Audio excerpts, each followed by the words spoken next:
అని వస్తుంది కదా సార్, దాన్ని తీసేయడానికి ఇది ఉపయోగపడుతుంది. ఇలా కరిగిపోతుంది సార్. దీనివల్ల మనకి దీనివల్ల సైడ్ ఎఫెక్ట్స్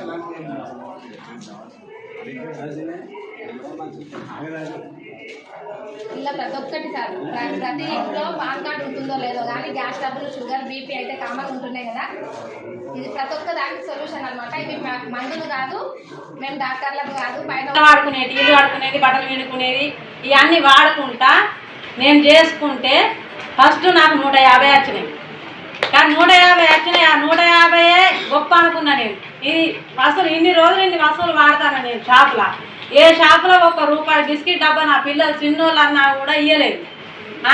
ఆ ఇంట్లో ఇంత 155 రూపాయలు వచ్చినాయంటే నాకు అప్పుడు నాకు అనిపించింది ఇంత మంచి అవకాశం ఎక్కడ లేదు, ఇంత మంచి అవకాశం ఎక్కడ లేదు. ఇది పట్టుకోవాలి, ఇలా డబ్బులు ఉన్నాయని చెప్పి నేను ఇది పట్టుకొని నేను చేస్తాను.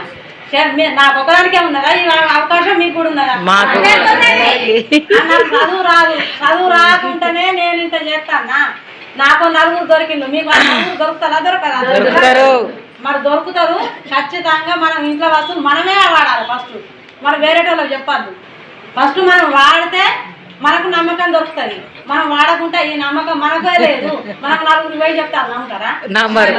నమ్మకుంటా మనం వాడకుంటే వాళ్ళకు మాత్రం చెప్పద్దు.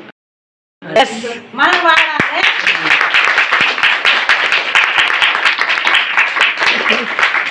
ఫస్ట్ మనం వాడాలి. మనం వాడింది మనకు నచ్చింది నలుగురికి చెప్పాలి. ఇదే బిజినెస్. సూపర్. చదువుకున్నాం, మీరు చదువుకున్నారు, మీకు ఇంకా కొంతమంది ఎక్కువ చెప్తారు. పుట్టిన ఊరు ఉంటది, మీకు ఇప్పుడు దోస్తులు ఉంటారు, ఫ్రెండ్స్ ఉంటారు, ఎవరికైనా చెప్పచ్చు. కానీ ఇంట్లో మాత్రం నమ్మరు, కుటుంబాలు మాత్రం నమ్మరు. ఇప్పుడు నిలబడ్డానంటే మా అమ్మవారు లేరు, అత్తగారి కుటుంబం లేదు, అమ్మగారి కుటుంబం లేదు. ఇప్పుడు నా దోస్తులను కూడా ఇంక వరకు నేను నాకు 1400 మంది అయింది. ఏం చేస్తారు మీరు? బట్టలు ఉతుకుతాం, సాకలలో బట్టలు పెడతాం ఇళ్ళల్లో, సాకిరే. ఇప్పుడు 6 నెలలకు 5,000 వచ్చే కష్టం. ఇప్పుడు ఎంత వస్తుంది?